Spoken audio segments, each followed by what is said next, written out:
Hi, these topical talks gonna show you how to backup and restore the registry in Windows computer.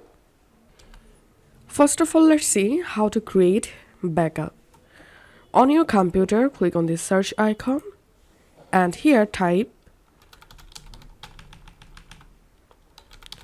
registry editor.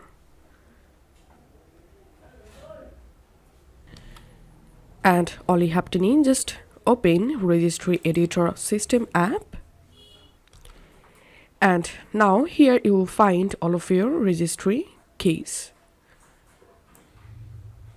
And now if you want to backup a specific key, all you have to need, just right click on the key and click on export.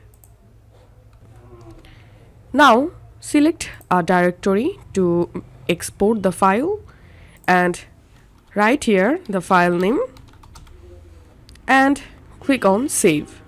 That's how we can backup a specific key.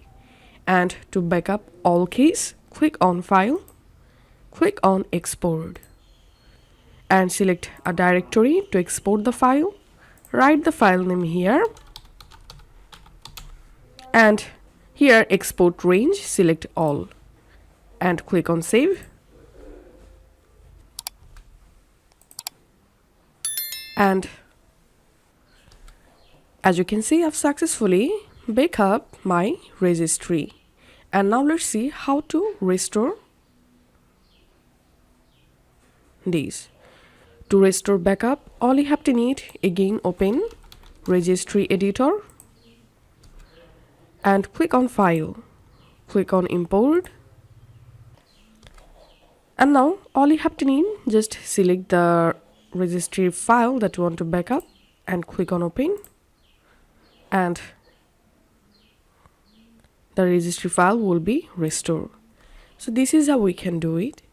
If this video helped you out, please leave a like and leave a comment down below. Thank you for watching.